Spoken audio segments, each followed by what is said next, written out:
እንደምን ዋላችሁ ፎርማሊ እንኳን ደህና መጣችሁ። እኔ በቀለ መኮንን እባላለሁ። ሳሊ ፕራክቲሽነር ነኝ፣ አስተምራለሁ። ይሄንን ትምህርት ቤት ደግሞ ለጊዜው ራና አረጋለሁ። ይሄንን ሚውዚየም ዛሬ እግዚአብሔር ይመስገን ለሶስተኛ ጊዜ ታላቁን ፋና ወጊ ሰዓሊና ባለቅኔ ገብረ ክርስቶስ ደስታን የምናስብበት በየካቲት ወር የምናስብበት ቀን ነው፣ የምንዘክርበት ቀን ነው። ለመጀመሪያ ጊዜ ከ2 ዓመት በፊት ወሩን ሙሉ ነው ስናስበው የነበር ነው። ከዛ በኋላ አንድ ዳቦ 10 ብር ስለማይሸጥ ብዙ ነገሮች እየተቀነሱ መጥተው ከየካቲት አንዱን ቀን መርጠን እናስበዋለን። ትልቁ ነገር ገብረ ክርስቶስን ለሚቀጥለው ትውልድ ከነ ታለንቱ ከነ ክብሩ ማሻገር ነው፣ ማስታወስ፣ ከፍ ማድረግ ነው። እንደሱ ከፍ የሚሉ ብዙ ኢትዮጵያውያን አሉ። ይሄ እንዲለምድብንም ጭምር ነው። የዛሬው እንዳልኳችሁ ለሶስተኛ ጊዜ የምናከብረው ነው። ለሶስተኛ ጊዜ የምናከብረው ነው። ይሄንን ለማክበር በጀትም ስፖንሰርም የለንም በተለያየ ምክንያት። ነገር ግን ገብረ ክርስቶስን ከማሰብ ምንም ነገር አያግደንም። እንግዲህ ወደ ፕሮግራሙ ስንገባ ምንድነው የምናደርገው? ዋናው ጉዳያችን የገብረ ክርስቶስን ግጥም እያነበብን ገብረ ክርስቶስን ማስታወስ ነው። ከዛ በኋላ ስለ ባዮግራፊው ገብረ ክርስቶስ ሞተ ተቀበረ አይደለም፣ ገብረ ክርስቶስ ዘላለም ነው የሚኖረው። ታሪኩ እየቀጠለ ነው ያለው። እኛ ጋር ብቻ አይደለም፣ እንደዚህ ድክም ባለች መንገድ ደመቅ ባለ መንገድ ሌላ ሀገር በረፈበት ኦክላሆማ በሚቀጥለው ፈረንጅ ወር በ28 ጀምሮ ለ4 ቀን በከፍተኛ ፕሮግራም አደባባይ ሚውራል ተሰርቶለት ይከበራል። እሱን እናነሳለን። ባዮግራፊውን በሚመለከት እንደምታውቁት የሱን ባዮግራፈር የሚሰንደው አቶ ብርሃነ መስቀል መሀላችን አለ። ከዚያ ከአሜሪካ ነገር አንድ ተማሪው የተላከ አንድ ግጥም ባንቹ ታነብልናለች። ከዚያ በኋላ የሚያነቡ ሰዎች አሉ። ግጥሞቹን ሁላችንም እናነባለን። በየመካከሉ ባለፉት ጊዜያት እንዳደረግነው ልታነቡ የምትወዱ ባለፈው በጣም ግሩም ነበረ። ኢንጂነሮች፣ ሜዲካል ዶክተሮች እየመጡ ያነባ። አንድ ሰው እንደውም ቃል ገብቶልና አንድ ሜዲካል ዶክተር ይመጣል። ሌሎችም ሰዎች ገብረ ክርስቶስ የሚነሽጣችሁ ወጣችሁ ታነቡልናላችሁ። መድረኩ የሁሉም ሰው ነው። ቬሪ ጉድ። በጣም አመሰግናችኋለሁ። መጀመሪያ ባንቹን ልጥራትና ተማሪው ማርታ ቀጽላ ከዋሽንግተን ዲሲ የገብረ ክርስቶስ ተማሪ እና ገብረ ክርስቶስ በጣም የሚያቀርባት ጥሩ ተማሪ ነበረች፣ አሁንም አለች። እሷ የላከችውን ስነ ግጥም በሱ እንጀምራለን። ባንቺ እንኳን ደህና መጣችሁ። መቼም መታደል ነው። እኔ ገብረ ክርስቶስ ታድለዋል እላለሁ። በመጣው ቁጥር በህይወት እየኖርን ማንመሰጋገን ማንከባበር ጥሩ ያልሆኑ ነገሮች እርስ በርሳችን የምናደርግበት ዘመን ላይ ደርሰናል። እኔ ሳልወለድ ነው ገብሬ ያረፈው፣ ግን እንደናንተ እኔም ወደዋለሁ እና የገብሬ ተማሪ የነበረች አንቱ ልላት ይገባል። በርግጥ ማርታ ቀጸላ የተባለች ተማሪው የጻፈችውን ፈራው አይገርም ግጥም አነባለሁ። ለቀለም አባቴ እውነትም ፍስሐ እውነትም ደስታ አስተምረህናል የቀለምን ፊደል ጥበብን በተርታ ባይኔ ያልበቃ ቢለኝ በጣቴ ያነባሁት አለሁ እንድትለኝ ከዘላለም ቤትህ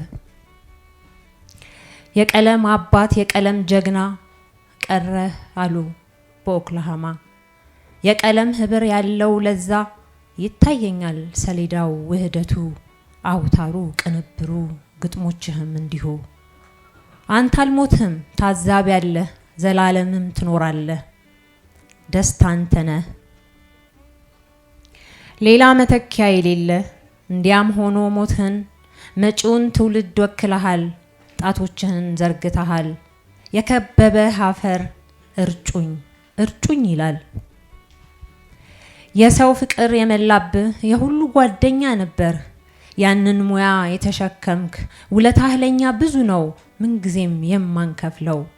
ቀለሞችህ ይጮሃሉ፣ አጥናፍ እስከ አጥናፍ ያወካሉ፣ ገብረ ክርስቶስ እያሉ። ክርስቶስ ለዓለም ቤዛ እንደሚሉት ያንተም ቀለም ቤዛ ነው፣ ስምህም ክርስቶስ ነው። ለኛ እንደ አምላክ ብርሃን ነህ፣ ዋልታችን ምሰሶ ነህ። ትተሃል መታሰቢያ ለታሪክህ መገንቢያ፣ ይዘህ አልሄድህም ታማኝ ነህ፣ ቃል ኪዳንህን ጠባቂ ነህ። ውለታ መላሽ ያርገን ብለናል፣ አለህልን ለምንልህ ምን ጊዜም የኛ ለሚሉህ። ሬሳህ በሰው ሀገር በሰው ሜዳ እንደምንም እንደዋዛ፣ ከፈንህ ይጌጥ በቀለም ምድር አፈር እግዚኦ ይበል ይጩህ ይንበልበል። አንተኮ ወደርም የለ አንደበተ መልካም ለጋስ ነበር፣ ያንን ሁሉ የተሸከም። ያላወቀ ይወቅህ ለታዛቢ ልተውልህ፣ የሚያውቅህም ይኩራብህ። ሁሉም ተራውን ጠባቂ ነውና ያንተም ተራ ፈጠነ ሸኘነ። ድቅድቅ ካለ ላንተ ኩነኔም አይግባህ። ጽድቅም ያላወቀ ይወቅህ ለታዛቢ ልተውልህ፣ የሚያውቅህም ይኩራራብህ። ሁሉም ተራውን ጠባቂ ነውና ያንተም ተራ ፈጠነ ሸኘነ። ጽድቅም ካለ ላንተ ኩነኔ አይግባብህ ትላለች ማርታ ተማሪው። አመሰግናለሁ። በቃ በጣም ቴንኪዩ ባንቹ፣ እናመሰግናለን። አሁን ዶክተር ገዛኸኝ ጸጋውን ጋብዝና ከትናንት ወዲያ የካቲት 12 ነበር እንደምታስታውሱት። በጣም ትልቅ ለኢትዮጵያ ትልቅ ትርጉም ያለው በዓል ነበር። እሱን የሚመለከት ገብረ ክርስቶስ የጻፈው ግጥም አለ የደም ቀን የሚለውን እና ሌላ አንድ ግጥም ጨምሮ ዶክተር ገዛኸኝ ያነብልንና ከዛ በኋላ ባዮግራፈሩ አቶ ብርሃነ መስቀል የተወሰኑ ደቂቃዎች ስለ ቀጠለው ህይወት ታሪኩ ከኋላና ወደፊት እያለ እያጣቀሰ ያወራናል። በዚህ የደም ቀን በቅንፍ የካቲት 12 አገር ተቃጠለ፣ እሳተ ገሞራ ወረደ ከሰለ። ጭሳ መዳ አዋራ ሰማዩ ሸፈነው፣ ጥቁር ሰማይ ጥቁር የቀን ጨለማ ሞት በእናት ቅድስት አገር። የጀግናው ህዝብ ላይ የጠላት ግፍ ቀንበር። ፋሽስት አስተጋባ፣ ፋስ ተሰነዘረ፣ በካፋ መዶሻ ህዝቡ ተወገረ። የሰው ጭንቅላት ኳስ፣ አባቶች ታረዱ፣ እናቶች ታረዱ። ቤት ንብረት ፈረሰ፣ ከብቶች ተነዱ። ዓለም ምን አቀረ? ውብ ለምለሙን መሬት ደም አጥለቀለቀው። ቅጠሉ ረገፈ፣ ደረቀ ቡቃያው። ረሃብ፣ እሳት፣ ግለት፣ አሸዋ፣ አዋራ፣ አፈር፣ ቸነፈር ቸነፈር፣ መታሰር፣ መጉላላት። ቅድስት ንጽሕት አገር፣ ንጽሕት እናት ሽቱ። ሰው የሬሳ ክምር፣ አስክሬን ባስክሬን። ጥምብ የሞት ቆሻሻ፣ ጥምብ የሞት ጭቅቅት። የጭካኔ አዝመራ፣ የጦርነት ፍሬ። ጥምብ የጠላት ሽታ። ቅድስት ንጽሕት አገር። ኦ ሰንደቅ ዓላማ፣ ኦ አንተ ነፃነት፣ አንተ መተባበር፣ ኦ አንተ ሆይ እምነት።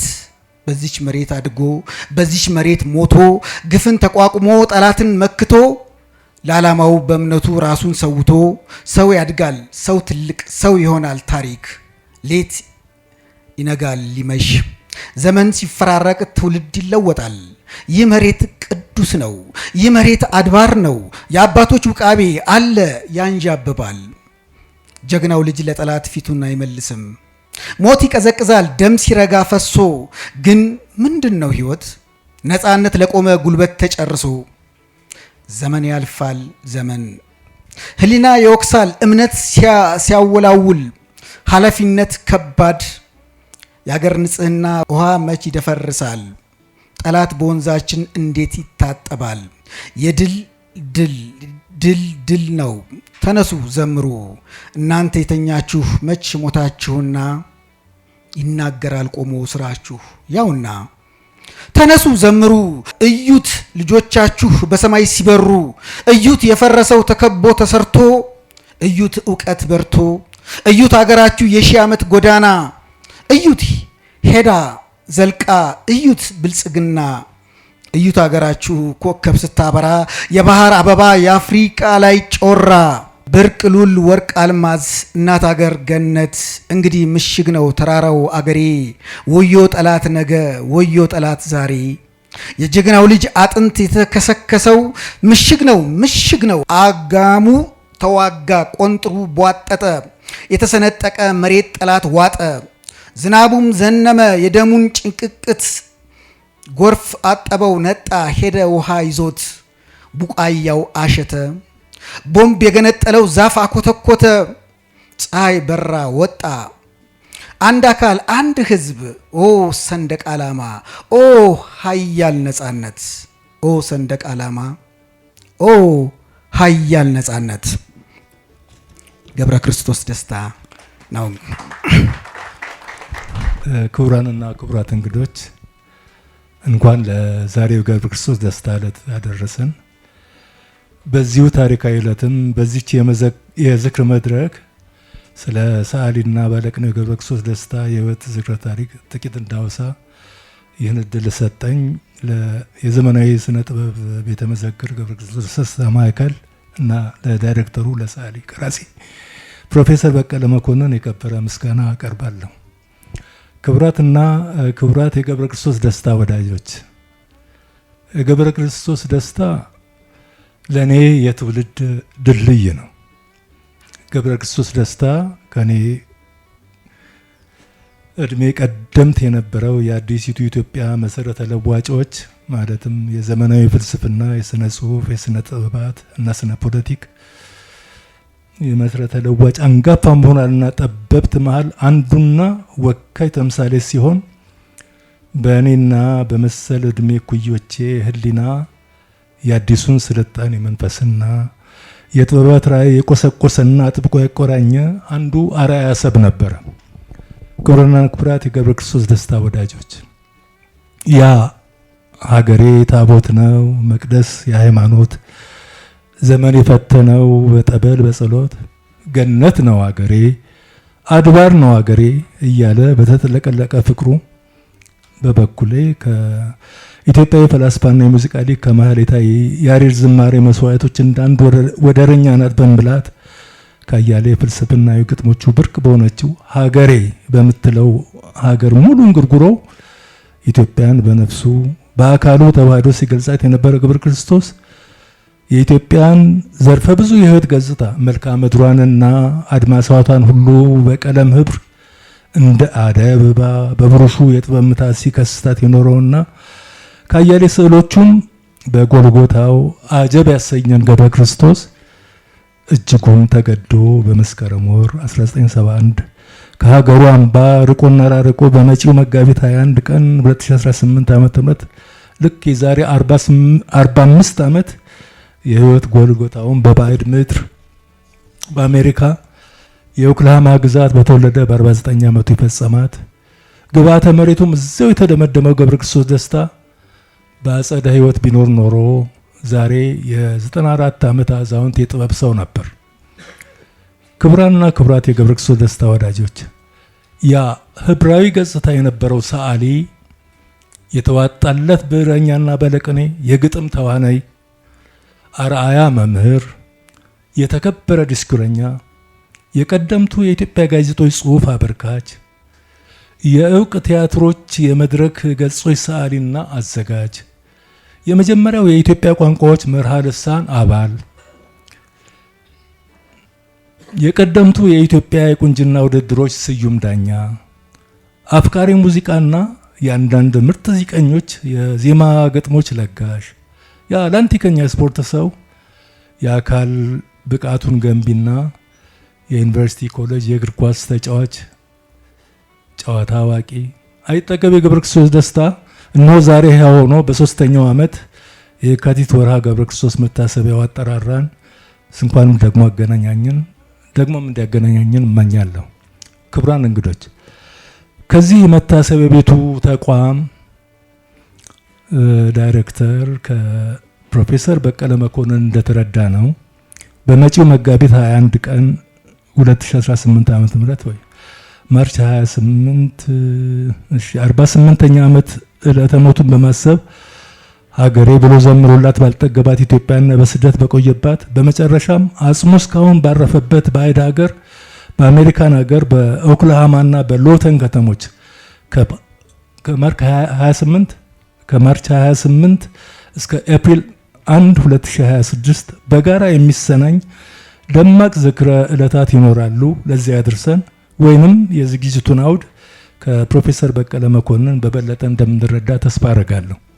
ነውና ሰዓሊ ባለቅኔ ገብረ ክርስቶስ ደስታ በአጸደ ሕይወት ከተለየን በዚች የ45ኛ ሙት ዓመት መታሰቢያ ዝክሩ ወር ከጠፈር ባይተዋርነቱ ከአርያም አምባ ሆኖ በረቂቅ ስዕሎቹ ጥበብና በቅኔዎቹ አያና እንደ የክርታታ ነፍስ ምሳሌ ሆኖ በሕይወት ሳለ መስከረም 25 1949 ዓመተ ምህረት ምንድነሽ በሚል በጻፈ ተጠይቃዊ ቅኔው እንድናስታውሰው ያደርገናል። ስወለድ ጀምሮ አብሮኝ የሚኖረው የሚንቀሳቀሰው ይሄ ሰውነቴ ሲበተን ሲፈርስ ነፍሴ ተገለጪ መኖሬን ላስታውስ የት እንደምትቀሪ ምን እንደምትሰሪ እንቆቅልሽ ነፍሴ ንገሪኝ በእርጋታ ጨንቆኛል ጠቦኛል ያለሽበት ቦታ እያለ አሁንም በመካነ ሕያዋን ሆኖ ከኛው ጋር የመንፈስ ተዋስኦ እያደረገ መሆኑ ይሰማኛል። ገብረ ክርስቶስ ደስታ ይህን መሰል መታሰቢያ ቤት የዘመናዊ ስነ ጥበብ ቤተ መዘክር ገብረ ክርስቶስ ደስታ ማዕከል ይቆምለት እድላም ነው እንደተባለው እድላም ነው። የዚህ ሀገር የጥበባት ታ የነበረ ይህ ባለዘርፈ ብዙ ታሪክ ጠቢብ ሰው ቢያንስ ካለፉት 45 ዓመታት ጀምሮ እስከዛሬ ድረስ በተለያዩ መድረኮች በጋዜጦችና በመጽሔቶች በዘርፈ ብዙ የኤሌክትሮኒክስ መገናኛ ብዙሃን የጀርመንን ጨምሮ በፈረንሳይና በኢጣሊያ የባህል ማዕከላት እንዲሁም በምርምር ጽሁፎችና በመጽሐፍት ጭምር ሲታወስ የቆየ ነውና ምናልባት እንደው ለአልሰሚ ወጣት እንግዶች እነሆ ለማለት ከሆነ ሰዓሊና ባለቅኔ ገብረ ክርስቶስ ደስታ የቤተ ክህነት ሊቅ ከሆኑት ከአለቃ ደስታ ነገው እና ከእመት አጸደ ወንድማገኘው ጥቅምት 5 ቀን 1924 ዓ.ም በሐረር ከተማ ተወለደ። ለወላጆቹ የመጨረሻውና ለአለቃ ደስታ ደግሞ 10ኛ ልጅ ነበር። ገና በ7 ዓመቱ መሳሌ የጀመረው ገብረ ክርስቶስ ስለ ፍቁር ወልዳ የምትባል የታወቀች ስላለችው የአንደኛ ደረጃ ትምህርቱን በሐረር ራስ መኮንን አንደኛ ደረጃ፣ የሁለተኛ ደረጃ ትምህርቱን ደግሞ በአዲስ አበባዎቹ ኮከበ ጽባህ ቀዳማዊ ኃይለ ሥላሴና በዚራ ሉንጌት ትምህርት ቤቶች በ1942 አጠናቀቀ። በኋላም ለሀገሪቱ የመጀመሪያውን በተከፈተው ዩኒቨርሲቲ ኮሌጅ ከመጀመሪያዎቹ ተማሪዎች አንዱ ሆኖ ዘመናዊ እርሻ ሊያጠና በ1943 ሳይንስ ፋክልቲ ገባ። ትምህርቱን ለ2 ዓመት ተከታትሎ በጤና ምክንያት መከታተል ስላልቻለ አቋረጠ። ከ1944 እስከ 1948 ባሉት 5 ዓመታት በያኔው የአውራ ጎዳና ባለስልጣን በላቦራቶሪ ቴክኒሽያንነት፣ በኢትዮጵያ ንግድ ባንክ በስታቲሽያንነት፣ በአሜሪካው ነዳጅ ፈላጊ የሲንክላር ኩባንያ የኡጋዴን የሥራ መስክ በባልደረባነት፣ በትምህርት ሚኒስቴርም በአሜሪካው የፖይንት ፎር ፕሮግራም የትምህርት መጽሐፍት ዝግጅት ዘርፍ በሰዓሊነት ኋላም በመምህርነት ሰርቷል። ወጣቱ ገብረ ክርስቶስ ደስታ በ25 ዓመቱ የምዕራብ ጀርመን መንግስት በሰጠው የነጻ ትምህርት ዕድል ከ1950 እስከ 1954 ዓ.ም በኮሎኝ የጥበብ አካዳሚ የቀለም ቅብ የግራፊክስ ጥበብና የስነ ጥበብ ታሪክ አጥንቶ ተመረቀ። በቦንና በኮሎኝ ከተሞች ባሳየው ዘመናዊ ጥበብ ኤግዚቢሽን በጀርመን የመጀመሪያው አፍሪካዊና ኢትዮጵያዊ ድንቅ ሰዓሊ የሚል አድናቆትና ክብር አግኝቶ መጋቢት 20 ቀን 1954 ዓ.ም ወደ ሀገሩ ተመለሰ።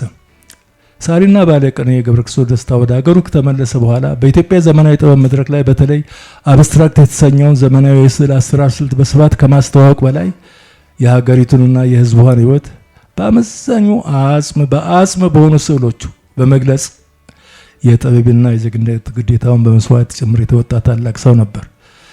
ከኋለኛዎቹ ጊዜያት ጀምሮ እስከ ቅርብ ጊዜ ድረስ በእውቆቹ ተማሪዎቹና የሥነ ጥበብ ሀያሲያን በነ ፕሮፌሰር አቻሜለህ ደበላ፣ እሰየ ገብረ መድህን፣ ሰዓሊ እሸቱ ጥሩነህ፣ ሰዓሊና ቀራጺ ፕሮፌሰር በቀለ መኮንን፣ ዶክተር ኤልሳቤጥ ወልደ ጊዮርጊስና ዶክተር ጸደይ ወንድሙ መልከ ብዙ ሙያዊ ትንተና የተሰጠባቸው እነዚያን እንግዳ ስዕሎቹን በግልና በቡድን በተደጋጋሚ ያሳየ ሲሆን በህዝቦች የባህል ለውጥም በየጊዜው የኢትዮጵያ ስነ ጥበባት ቡድን መሪ ልዑክ ሆኖ በልዩ ልዩ ዓለም አቀፍ አደባባዮች ላይ ሀገሩን የወከለ በዘመናዊ አሳሳል የጥበብ ስልቱም በሀገሩ ብኩርናን ከማግኘት አልፎ ለዓለም የስነ ጥበባት ባህልም አንድ የግሉና ልዩ የሆነ መለያውን ያበረከተ ሀገሩንና አህጉሪቱን አፍሪካንም ጭምር ያስጠራ ውድ የኢትዮጵያ ልጅ ነበር።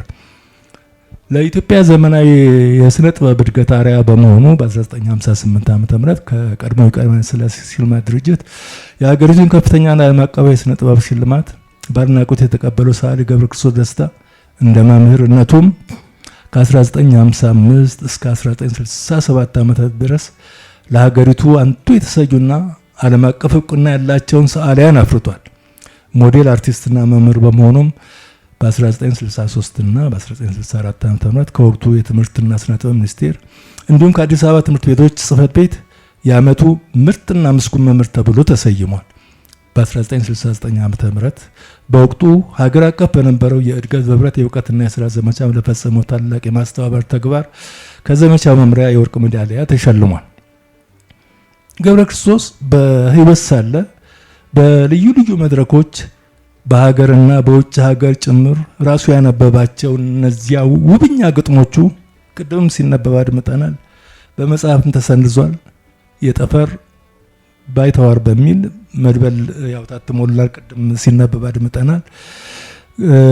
እኒያ ውብኛ ግጥሞቹ እንደ ዘመናዊ ስዕሎች ሁሉ በኢትዮጵያ የስነ ግጥም ዘርፍ ግለኛና አዳዲስ የአሰነኛኘት ዘዴ ንቅናቄ የፈጠሩ የአማርኛን ቋንቋ ጣዕምና ለዛ ግልጽና ቀላል በሆነ የገለጻ ኃይል እስከ ባህላዊው ትውፊታችን በመዝለቅ የኢትዮጵያውያንን ነፍስ በውበት መንፈስና በሐሴት ያጣለቁ አንድም የኢትዮጵያ መልክዓ ምድራዊ ገጽታ ከመቅረጻቸውም በላይ ባህለኛነቱን፣ ወገን ወዳድነቱን፣ በአጠቃላይ ዘመናዊ ጠበብነቱና ኢትዮጵያዊ ሰብናውን አሟልተው የገለጹለት ነበሩ።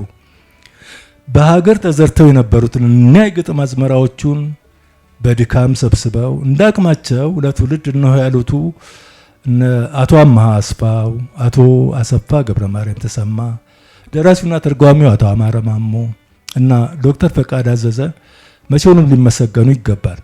አንድም ከያኔ እስካሁን ድረስ በዘለቀው የታሪክ ሀዲድ ከውቁ ባልንጀራውና የልጅነትና የወለሎታት ባለቅኔ ከሰለሞን ደሬሳ አንስቶ ስዩም ወልዴ በቀደደው ፈር ከሳሙኤል አዳል እና ከብርሃኑ ገበየው እስከና ዶክተር ዮናስ አድማሱ፣ ዶክተር ሄራን ሰረቀ ብርሃን፣ ፕሮፌሰር በቀለ መኮንንና እውቁ ገጣሚ ሰይፉ መታፈሪያው ድረስ የግጥሞቹን ዘመናዊ ህብራዊ ገጽታዎች ሲተነትኗቸው በአዲስ ቋንቋ መስማት ታድለናል።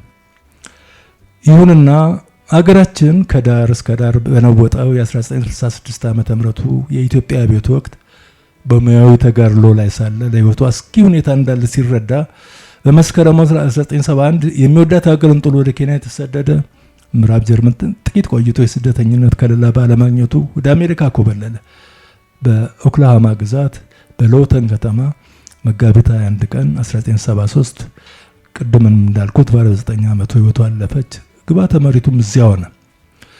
የዚያን እሙር ጠቢብ የገብረ ክርስቶስ ደስታን አካለ አጽም ወደ እናት ሀገሩ ለማስመለስ ካቻና ተሰይሞ ለነበረው የአፍቃሪዎቹ ቡድን አስተባባሪ ሆነው ፕሮፌሰር በቀለ መኮንን የራሱን ግንባር ቀደም ሚና በመጫወቱ በግሌ ምስጋና የላቀ ነው።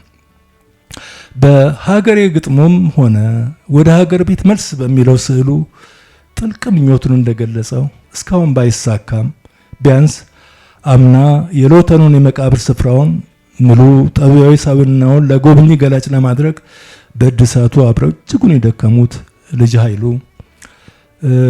ዶክተር እመቤት ኃይለ ሥላሴና አቶ ዳዊት እንዲሁም በሀሳብ የተራዱት ሌሎችም የሚመሰገኑ ይገባል ባይ ነኝ። በዚህ ረገድ ከተሰየመው የአፍቃሪዎቹ ቡድን በተለየ የራሱን ግለኛ እንቅስቃሴ ያደረገውም የአቶ ተድላ ደስታ ቤተሰብም በራሱ አስተዋጽኦ ሊመሰገን ይገባል። ባጭሩ መታሰቢያውን ከሀገር ውጭም ቋሚ ለማድረግ የተጀመረው ንቅናቄ ይበል የሚያሰኝ ነው። ፕሮፌሰር በቀለ መኮንን ይህን የጀመረውን ፈር ከዳር እንዲያዘልቀው ከልቤ እመኝለታለሁ። በመጨረሻ ይህን ታላቅ ጠቢብ ዛሬ በሕያውነት ስናስበው ለመጪው ትውልድ የአዲስ ጥበብ ፋና አርአያ ሆኖ እንደሚዘልቅ አምናለሁ። እናስ መቼም ቢሆን ገብረ ክርስቶስ እንደተቀኘው ፍቅር ጥላ ሲጥል በገና ቢቀኙ ሸክላ ቢያዘፍኑ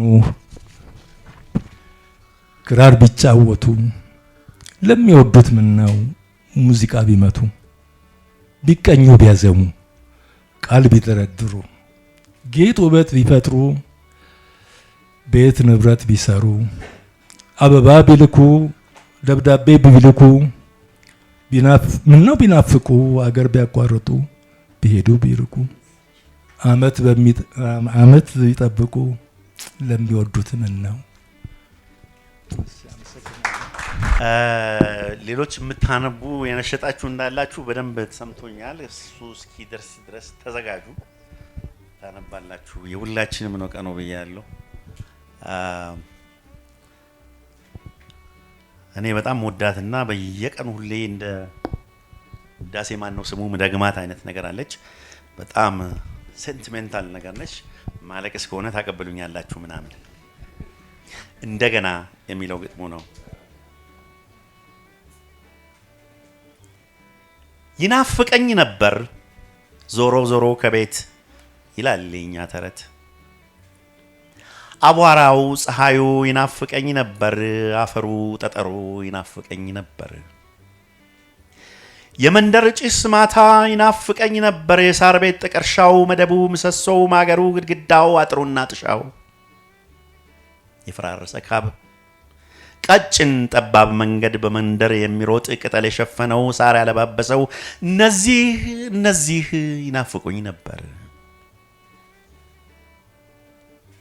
የተቆላ ቡና የሚወቀጥ ቡና የጎረቤት ቡና አቦል ሁለተኛ የተረጨ ቆሎ የሚያርቅ መጋኛ የሚጨሰው ዕጣን እንጀራ በመሶብ ወጥ የፈሰሰበት ያገልግል እንጀራ የሚቧጠጥ ፍትፍት የክክ ወጥ የሽሮ የስጋ የዶሮ ይናፍቀኝ ነበር ቅራሪ ጉሽ ጠላ ይናፍቀኝ ነበር ፊልጠር ዞማ ኮላ የሀገራችን ድግስ ከበሮ ጭፈራው ዝላዩ እስክስታው ስካሩ ሁካታው ትርክምክሙ ነበር ግፊያው ትንቅንቁ ኳኳታው ርግጫው ዘፈን ድብልቅልቁ አሸወይና ወይና እስቲ እንደ ጎጃሞች አስዮ ቤሌማ ኦሆሆ አሃሃ የቄስ ትምህርት ቤት የህፃናቱ ድምፅ ሃሁ ሂሃ ዜማ ነበር የናፈቀኝ የጽጌ ጭፈራ ነበር የናፈቀኝ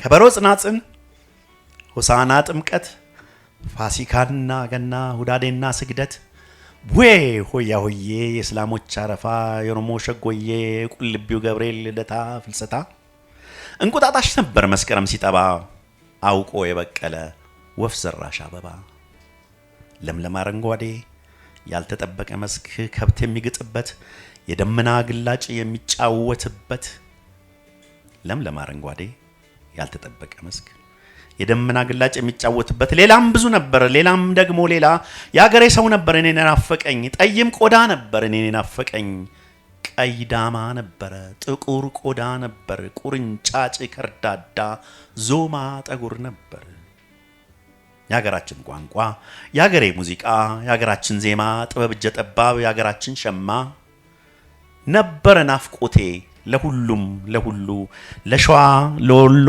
ለትግሬ በጌምድር ለጎጃም ወለጋ ሩሲ ሉባቦር ኤርትራ ገምጎፋ ለሲዳሞ ከፋ ለሁሉም ነበረ ናፍቆቴ አለብኝ ትዝታ ዘመዶቼ ሳሙኝ ጓደኞቼ ጋብዙኝ ሊስትሮ ጨብጠኝ ባለጋሪ ነዳ መንገዱን አሳየኝ የሀገሬ ልጅ ቆንጆ ቤት ለእንግዳ በይኝ አለብኝ ትዝታ አዲስ አበባ ላይ ነበረ ናፍቆቴ መናገሻ ነበር እንጦጦ ነበረ። ኤረር ጋራ ነበረ፣ ዝቋላ ነበረ፣ ጃን ሜዳ ነበረ፣ ኮተቤ ነበረ፣ ገፈርሳ ነበረ፣ ጉለሌ ነበረ። አዲሱ ከተማ መርካቶ እንዲጂ ነው ጭምጭም ያለው መንደር፣ የከተማው እምብርት ደጃችሁ በሰፈር፣ የቸርችል ጎዳና፣ የባቡሩ ጣቢያ ቢሾፍቱ ነበረ፣ ናዝሬት፣ ሞጆ፣ አዋሽ፣ ድሬዳዋ ነበረ፣ አለማያ ነበር። ሐረርጌ ነበረ የተወለድኩበት፣ እናትና አባቴን ጥዬ ሄድኩበት። የሚካኤል ጓሮ ሐረርጌ ነበረ፣ ዞሮ ዞሮ ከቤት አገሬ ነበረ። እኔን ናፈቀኝ ኢትዮጵያ ነበረች። ሶሪ ኢሞሽናል። እሺ አሁን የሚያነብልን ሰው ቬሪ ጉድ። የጠፈር ባይተዋር ግማሽ ቀልድ አላውቅም ሞት እንዲሆኑ ሙት በሰኮንድ መቶኛ እንቅልፍ እንደሬሳ ዘላለም ልተኛ መንገድ ስጦኝ ሰፊ ልጓዝ ካጽናፍ አጽናፍ ልፍጠን እንደ ብርሃን ዓለማትን ልለፍ ፀሐይ ልሁን ፀሐይ እንደ ጸረሃ አርያም ሁሉንም የሚያሳይ እሳተ ገሞራ አመድ ረመጡን ጎርፍ የእሳት ጎርፍ ልሁን ከስኦል ሚሊዮን ቢሊዮን ነበልባል መንገድ ስጦኝ ሰፊ ልሂድ ከጨለማ አይን ከማያይበት ጥቁር ከሰለው ከጠቆረው ጽልመት በጸጥታ ቦታ ዘመን ከቆመበት በዘላለማዊ ባዶ ቦታ ዋሻ አየር ከሌለበት አድማስ መጨረሻ ልንሳፈፍ ልቃኛው ለኔ ኮከብ ጠፈር ኳስ መጫወቻ ነው የመሬት ቁራጽ ነኝ ታሪኳን የምጽፍ በጥቁር ወረቀት በሰማይ ብራና ስጓዝ እታዋለሁ በጠፈር ላይ ፋና ሲሄድ ኖራለሁ ሰማይ ሰማያት መዘብራለሁ የተዘጋውን በር በረግዳለሁ የሌለ እስኪፈጠር ዝምታ እስኪነቃ በትልቅ እርምጃ ከመሬት ጨረቃ ከጨረቃ ኮከብ ካንዱ ዓለም ወደ አንዱ ስጓዝ እፈጥናለሁ በፀሐይ ላይ ጎጆ ቤቴን ቀልሳለሁ ከሲኦል ሚሊዮን ቢሊዮን ልቃጠል ከገሃነመ እሳት ሚሊዮን ነበልባል መንገድ ስጡኝ ሰፊ።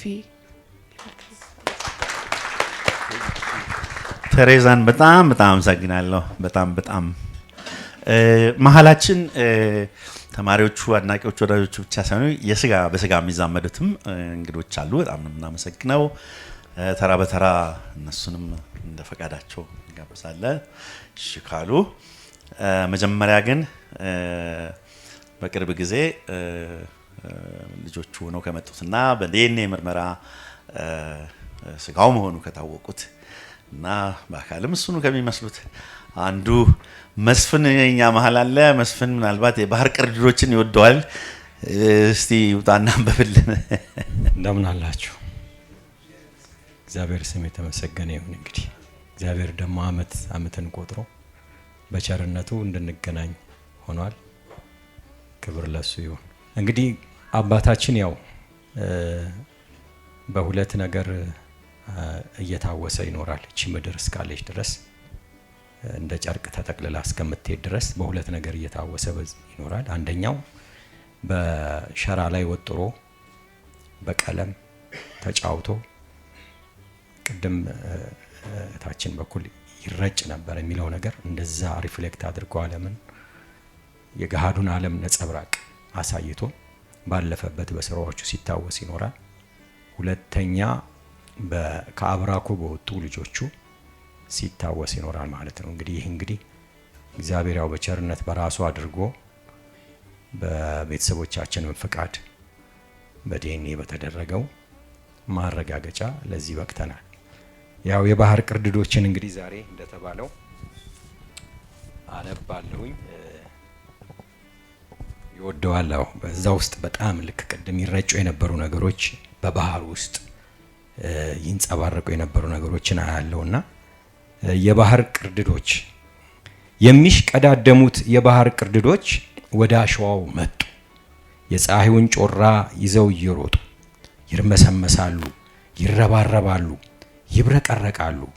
ምንድነው ጉዳዩ? ነፋስ አስቆጥቶ የሚያሯሩጣቸው ተልከው ይሆናል አንድ ነገር ይዘው ከባህሩ መሃል አሳው ሲነጋገር ወይም ከሩቅ ጠረፍ መርከብ ሲሽከረከር ወይም ከጀልባው ስር ማዶ ከሚታየው ከትንሹ ደሴት ከተንዘራፈጠው ከጋራው አቀበት ይዘዋል በመላ። ማን ያውቃል ምን ይሆን? ትርጉሙ ረቂቅ ነው የቋንቋቸው መጠን፣ እነሱም አያውቁት ይቻላል ለማለት እነሱም አያውቁት ይቻላል ለማለት ምን እንዳስነሳቸው አጥመልምሎ ድንገት ምን እንደሚሰሩ የት እንደሚሄዱ የፀሐዩን ጮራ ሲያመጡ ሲወስዱ አሸዋ ሲገፉ አሳን ሲሸከሙ ሲጥሩ ሲለፉ ዛጎል አንከባለው ወደ ዳር ሲያወጡ ሲጋጩ ሲሮጡ አንዱ ሌላ ሲሆን እያበጀ ቅርድድ ያኛው በመከተል የሱም ቦታ ሲወስድ ኑሯቸው ነው ውሸት ሚስጥራቸው ባዶ አልቦ ነው ቀለበት። ይህ ሁሉ ድካም ከንቱ ለምንድነው? ከቶ ለምንድነው? መሬት ለማቅናት ነው? ባህር ለማስፋት ነው? አገር ለመያዝ ነው? ልፋታቸው ከንቱ ግን ትርጉም ይሰጣል። ይሄ ነው እውነቱ። ሁኔታው ሲለወጥ የቅርድድነቱ ተንደርድሮ መጥቶ ሲሄድ ወደ አሸዋው መሬቱ ሲውጠው ወደ ተነሳበት ዳግም ላይ መለስ ፈርሶ ሲበታተን ከጠረፉ ሲደርስ ቅርድዱ የታለ? የድሮ ሁኔታ መልኩ ከተጣለ ያ ሁሉ መርመስመስ ያ ሁሉ ማብረቅረቅ ያ ሁሉ መሯሯጥ ያ ሁሉ መፍለቅለቅ ጠፍቶ ሲዘባረቅ መንቀሳቀሳቸው በኋላም ዝም ሲል ከትንኝ አንስቶ ከቁንጫ ቅማል ዝሆን ከግመል በጣም አዋቂውን እንስሳ ከሁሉ ሰውን ይመስላሉ። ገብረ ክርስቶስ ደስታ። ቅድም ቴሬዛ ያነበበችው ግጥም ላይ በፀሐይ ላይ ጎጆዬን እሰራለሁ አለ። ባረፈ በ28ኛው ዓመት ሶላር ሳይክል አውደ ፀሐይ ይሄ ጎጆ ተመሰረተ። ይሄው ዛሬ ደግሞ መታሰቢያውን እያሰብን ነው። 45ኛ ዓመት የሳፋየር ኢዮቤልዩ ነው።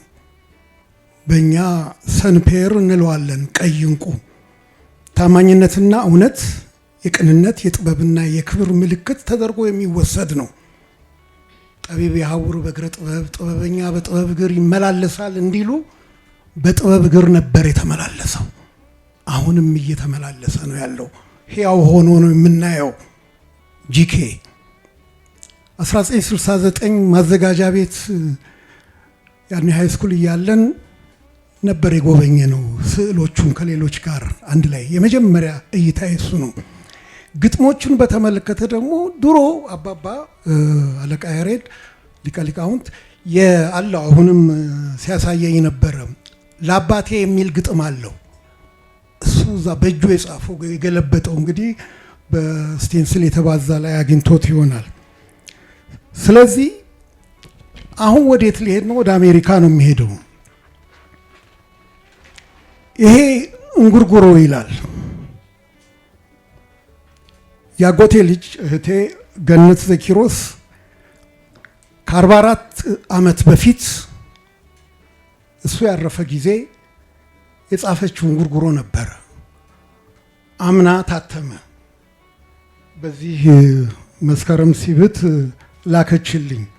ተጨማሪ ኮፒም ለዚህ ተቋምም ጭምር እንዲሆን እና የእሷን እንጉርጉሮ አነሳዋለሁ።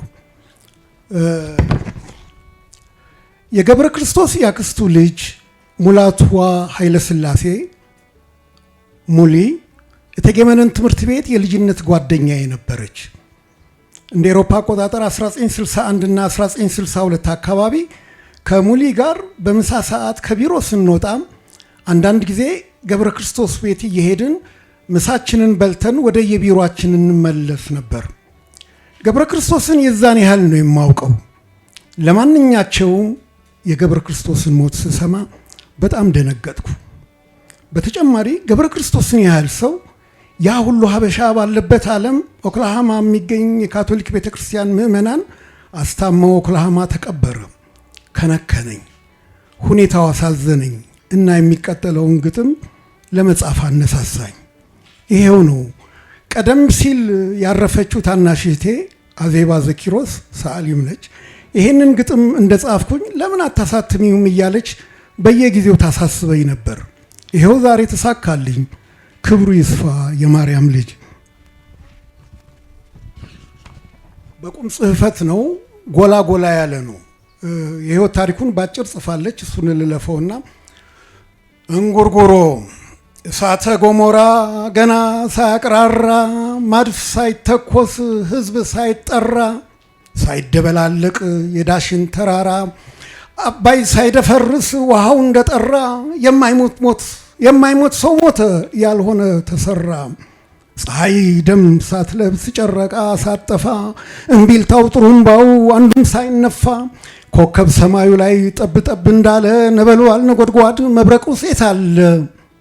መርዶ ሳይነገር ደረት ሳይመታ ጎፈሬው ሳይነጭ ሻሹ ሳይፈታ ሳያጥለቀልቃት አገሪቱን ጎርፉ ትንቢት ተናጋሪው ሳይከፈት አፉ የጋዜጠኛው እጅ ከኪሱ ሳይወጣ ሚካኤል አንጀሎ ለቀብር ሳይመጣ ሳይገለባበጥ የፑሽኪን ሬሳ ሼክስፒር ከተኛበት ገና ሳይነሳ ዳመና ከሰማይ ድምጥማጡ ጠፍቶ ሰማያዊ ቀለም ከላይ ተዘርግቶ አረንጓዴ ቢጫ የወፎቹ ላባ ደም እየደፈነው አልወርድ ሲልምባ ብቻውን ተወልዶ ብቻውን የሞተው የብሩሹን ቀለም ጋሻ የማይመክተው እቅፍ አርጎ ይዞ በደሉን በሆዱ መያዝ አቅቷችሁ አመለጠ ወንዱ።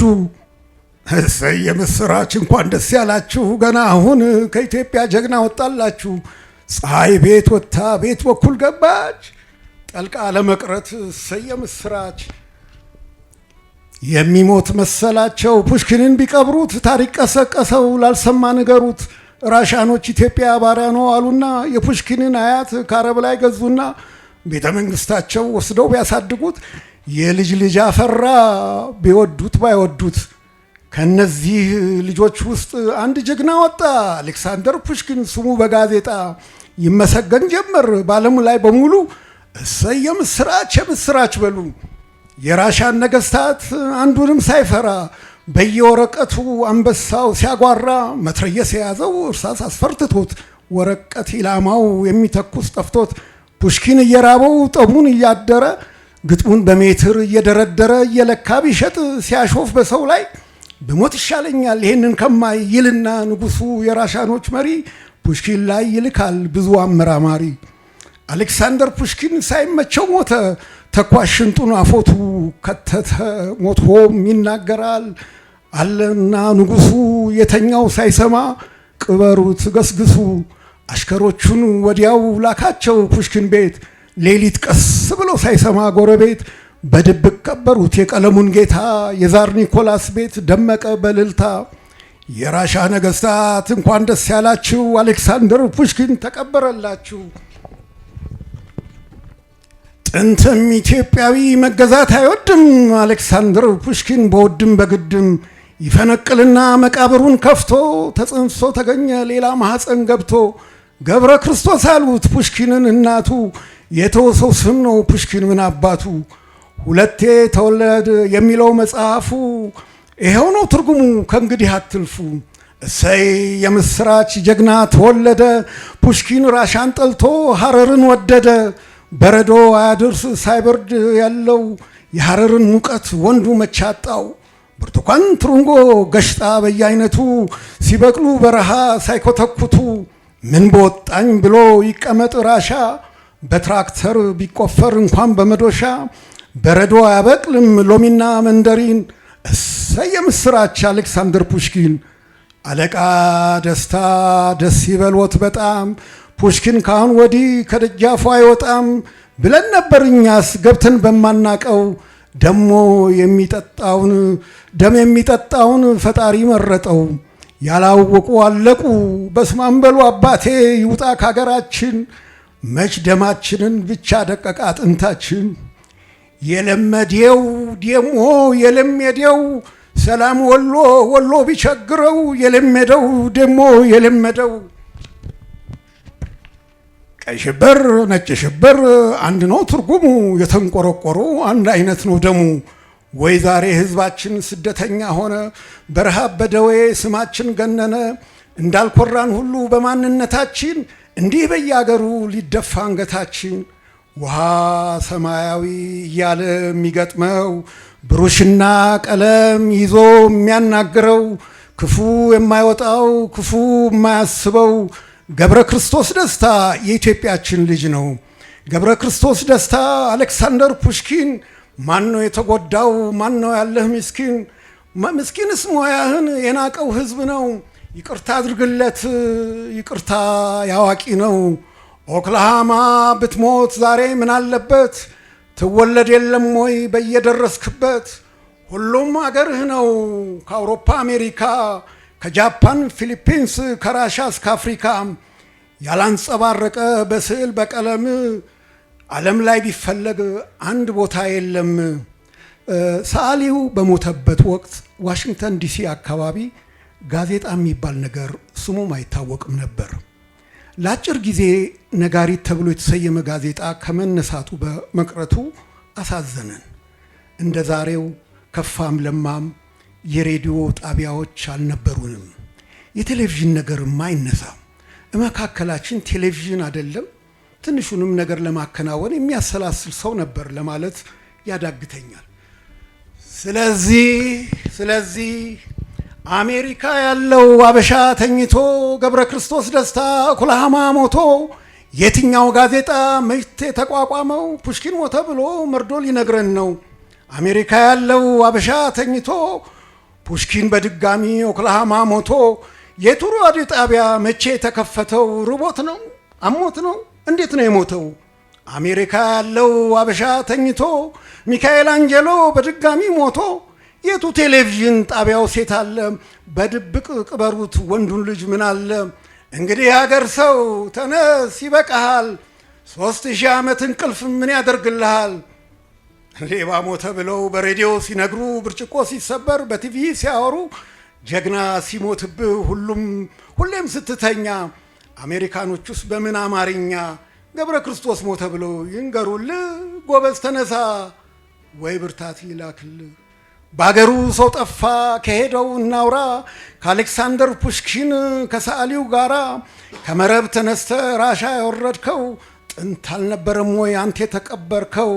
ባልታሰበ ሰዓት ምን አገኘህና ኦክላሃማ መጣህ በሚስጥር ዳመና? እንኳን ደህና መጣ እዚህ ይሻልሃል፣ ድንጋይ ላይ ብራና ተዘርግቶልሃል። አይቆረቁረውም ከእንግዲህ ጀምሮ አንዴ ጉድጓድ ገብቷል አይኑን እያየ ደፍሮ። ድንጋይ ተንተርሶ ገብረ ክርስቶስ ደስታ ብዕሩን ከኪሱ ቢያወጣው ለአንድ አፍታ፣ ቀለም የሚናከስ መስሎት ገራገሩ ባፈር አባበለው የሰው ነው አገሩ። ኮመሪድ ኮሎኔል ሰማኸኝ ወይ ጨዋታ? ኦክላሃማ ገባ ገብረ ክርስቶስ ደስታ። እንደ ሰው አኗኗር ቢያውቅማ ኖሮ አንዴ ከነ ብሬዥኔቭ ደሞም ከነ ካስትሮ ህሊናው ሳያውቅሰው ቢጥለው ብሩሹን መች ከፋው ነበር መች ያጣ ደራሹን። ማስተማሩን ትቶ ቢውል ቤተ መንግስት መች ደንቀው ነበር ቃተኛና ፍትፍት። ወንድም ጋሼን ትቶ ኮመራድ በሉኝ ቢል ሻምፔኝና ካቪየር ከቁም ነገር አይውል። ተራራና ሜዳ መቀባቱን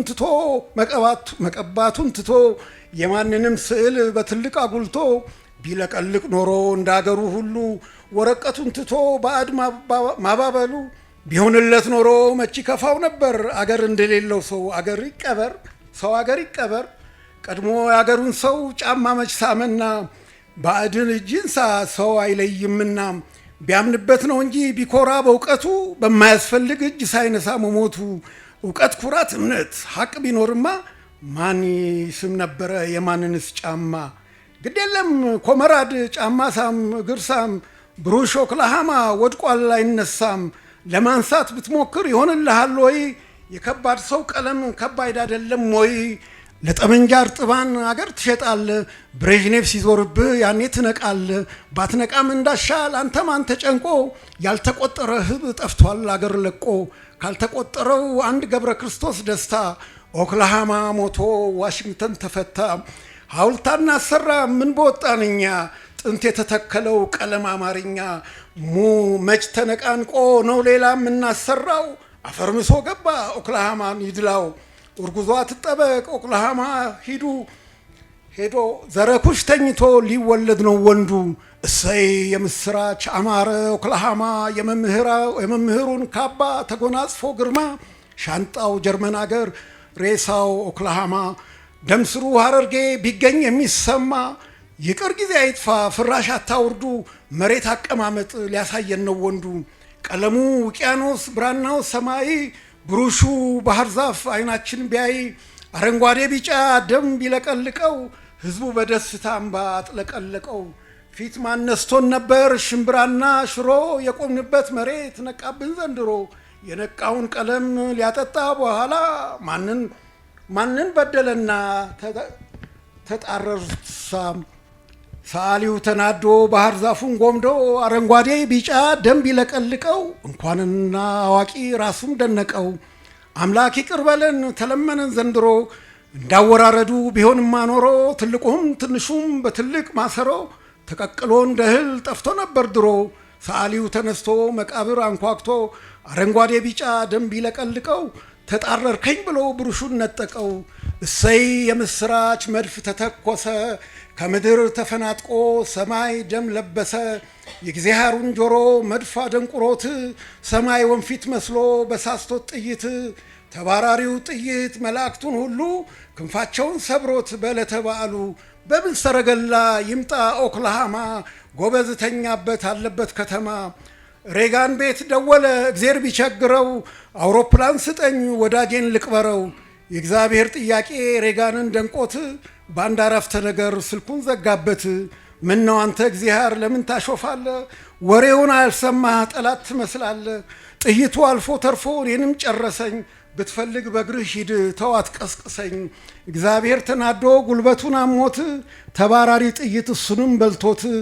አንከስ ሲል ቢደርስ ኦክላሃማ አበሻ ተቀብሯል ፈረንጆች ከተማ።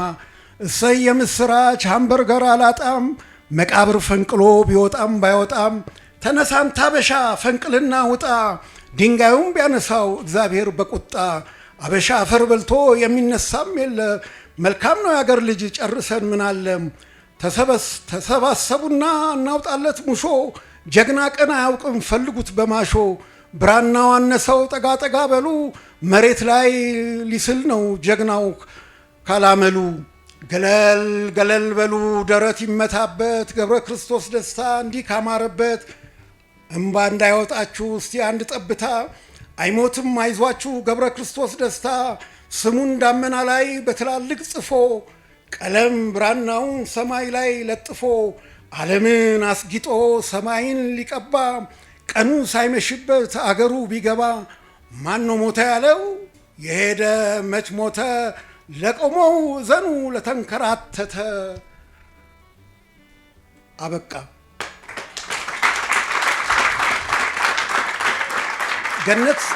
ገነት ዘኪሮስ 1950ዎቹ 60ዎቹ ከፋና ወጊዎቹ የፋሽን ሾው የሳይስም በተለያየ ሙያ ውስጥም በአሜሪካም እንደዚሁ ያሳለፈች ነች።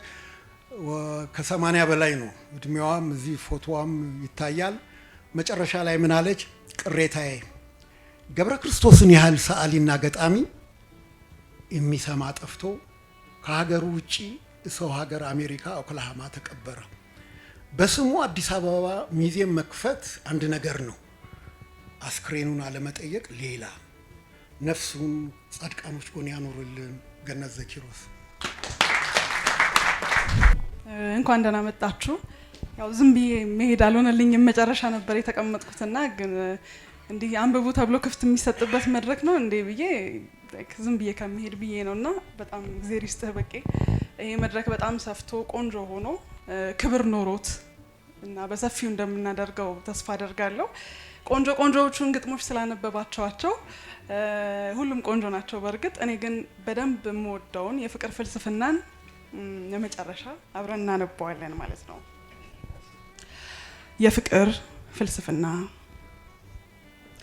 ጅረቶች ከወንዞች ጋር የሙጥኝ ብለው ተጣምረው ወንዞችም ውቅያኖስ አቅፈው የሰማይ ንፋስ ጣፋጭ ስሜት ሲዋሃደው ተመልከቹ። ከቶ አንድም ነገር ባለም ላይ ያላቻ ያለ ጓደኛ ሆኖ አይገኝም ብቸኛ። በውስጠ ምስጢር ህላዌው ይጣመራል ሁሉም በውል በአንድ መንፈስ በአንድ ቃና ስጋና ደሙን ሊያዋውል። እኔና አንቺስ ምን አለበት አንድ ብንሆን ብናቀበት እንደ መሶብ ከግጣሙ ተራሮች ሰማይ ሲስሙ እዩጣሙ። ማዕበሎችን እያቸው በባህር ላይ ሲሽኮረመሙ ሲላላሱ ሲተሻሹ አንዱ ባንዱ ውስጥ ሲሟሙ። አንዱ ማዕበል አንደኛውን አቅፎት ሲሄድ አቻውን እዩ በሞቴ ጣዕሙን። ደግሞም የፍቅር ጡር ጣጣ ሴት አበባ ያለ ወንዱ አበባነቷ ቅጥ ሲያጣ ወንድ አበባም ያለ ሴቷ በፀሐይ ሀሩር ሲቀጣ። እዩ ቆንጂት እዩማ ልቦና ፍቅር ሲጠማ። የፀሐይ ብርሃን ጠዋት የመሬትን ከንፈር ሲስም በሙቀት እየዳበሰ ፈገግታዋን ሲያስለመልም ለዛው ሲፈካ ሲተም። የጨረቃ ጨረር ሞገድ የባህርን ራቁት ገላ በምሽት የእንቅልፍ ሰዓት ይዳብሳል እያጠላ። ስለዚህም አስተውዩ እኔን ሁኜ አንቺን ልሁን በደም ስርሽ ደሜ ይፍሰስ በደሜ ስር ደምሽ ይስነን አንድ ንሁን። አመሰግናለሁ።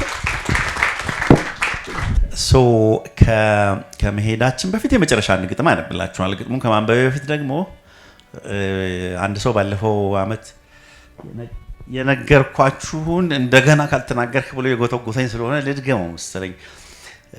ገብረ ክርስቶስ ትምህርት ቤት ሲያስተምር የነበረች አንድ ኢንሲደንት ነች። እኔን አላስተማረኝም። ኦፍ ኮርስ እኛ ትምህርት ቤት ለመግባት ኮርስ የክረምት ኮርስ እንወስድ እሱ 70 ዓመተ ምህረት ኤክስፖ 70ን እዚህ 6 ኪሎ በግድ ያለ ፈቃዱና ያለ ስሜቱ እንዲሰራ የተገደደበትን ስራ እየሰራ በአርት ስኩል በኩል ነበር የሚያልፈው እና እዛ ኮርስ ላይ ይመጣ ነበር እና ገብረ ክርስቶስ ሲሆን ሳሊሁን ማቀው ነገር የለም። ነገር ግን አንድ ለምጥ ያለበት ነጭ ቤትልስ ሹራብ የሚለብስ ዘለግ ያለ ስፖርቲቭ ሰውነት ያለው ሸንቃጣና ቄንጠኛ ሰውዬ ነበረ። እሱ በጣም ትዝ ይለኛል፣ ልክ ትናንትና እንዳየሁት አይነት ሶ ያስተማራቸውና በኋላ ውጭ ሀገር አብረን ሲኒየሮቼ የነገሩኝን ነው የምነግራችሁ። ገብረ ክርስቶስ ክፍል ውስጥ ሲያስተምር በጣም ኢነርጄቲክ አዋቂ፣ ቅድም ደስታ በዝርዝር እንደነገረቻችሁ በጣም ቀበጥባጣ ሰውዬ ነው። እዛም ሲቆምም እንዴት እንደሚቆም ትዝ ይለኛል እና ሶ ስፖርቲቭ እንትን ምንድነው ሞዴል ይመስለው እና ሲያስተምር በጣም ፖኤቲክ ነው እና ይሄን እንዲያርገው ይሄን እንዲመልሰው ይሄን አጥፋው ይሄን አብራው ሲል የሚሰማ አስተማሪ የሚደመጥ አስተማሪ ነው እና የሆነ ነገር ይልና ይሄንን ከዚህ አስረዝመህ ይሄንን ከዚህ ወሰድከው እዚህ ጋር ይሄኛው ይብራኛው እዚህ ጋር አጥፋው ይሄ እንዲህ ነው ለማይደል ይላል። አሁን ምናምን ይላል ተማሪ። ኦኬ እሺ በል አንተስ ይሄኛውን ወዲህ ወሰደው ያኛውን ወዲያ መልሰውና የማይደል ይላል። አሁን ይሄንን የለመደ አንድ አሁንም አለ የዛን ጊዜ ተማሪ እሱን ልክ ተማሪ አስተማሪን ኮፒ ያደርጋል አይደለም ሚሜክ እያደረገ ክፍል ውስጥ ያስቃል። እንደሱ አይነት ሰው ነው እና ክፍል ውስጥ ይሄንን ይደግማል።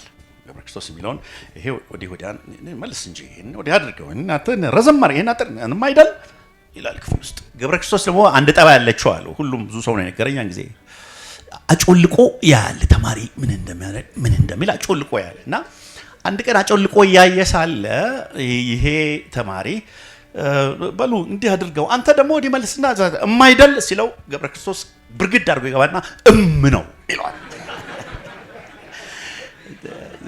ተጫዋች ያለችው ቅድም እንዲህ አይነት ኤነርጄቲክ ነገሮች ብዙ አሉት። ኤኒዌይ መጨረሻ ላይ ይሄንን ካነበብኩላችሁ በኋላ ሁሉ ጊዜ እንደምናደርገው ሳንበተን እዛ ደረጃ ላይ ብትፈልጉ በእድሜ ብትፈልጉ በቁመት እንደረደርና ፎቶግራፍ እንነሳለን ለማስታወሻ።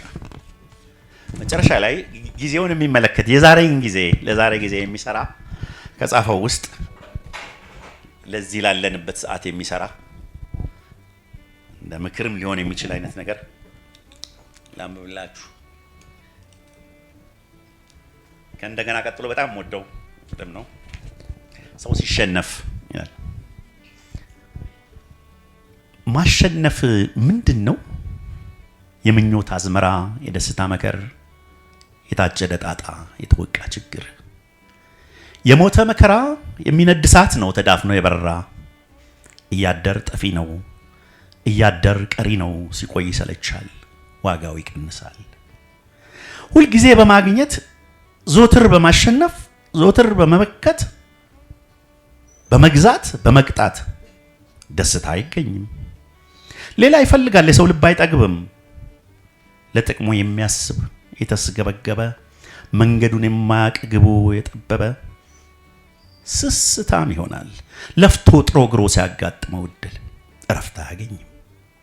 ሲያስብ ሲያጠነጥን ሲታትር ሲደክም አንዱን በመጨረስ መጥኖ ሌላውን ያንን በመሰልቸት ሲጀምር አዲሱን ያቅበዘብዘዋል፣ ትዕግስት ይነሰዋል።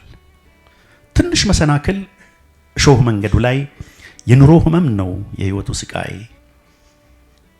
ያገባዋል ልክ ደሙን አስቆጥቶ ንዴቱን አምጥቶ ይተዋል ይሉኝታን ከግቡ ለመድረስ ወዲያ ወዲህ ብሎ ኃይሉን እስኪጨርስ።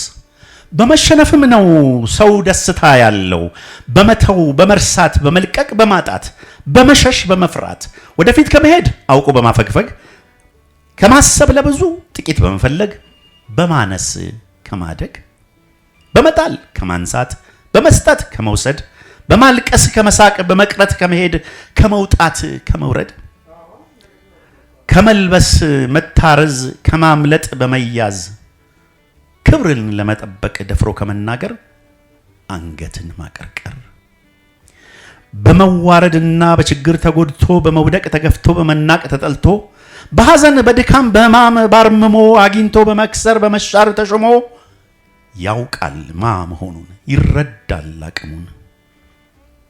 የህይወት ለውጥ ነው ያለ በኑሮ ላይ እንደ ቀን እንደ ሌት እንደ መሬት ሰማይ እንደ ውሃ እንደ እሳት እንደ ልቅሶ ሳቅ እንደ እርጥብ ደረቅ ሁሉም ተለውጦ አንጻሩን ይይዛል። የሚሮጠው ጊዜ ጥቂት ይታገሳል፣ ሰዓቱ ይቆማል፣ ደቂቃው ይተኛል። ይሸፈናል ወሩ ይታሰራል ቀኑ ቀስ ይላል ዘመኑ። የሚፈጥነው ሐሳብ ከጉዞው ሲመለስ ያንዣብባል መንፈስ። የምትራወጠው ትቀመጣለች ነፍስ። አጥንትና ጡንቻ ጅማትና ስጋ ዝለው ይወድቃሉ፣ ሰላም ያገኛሉ። እረፍትና ድካም ያሳዩታል ቤቱን።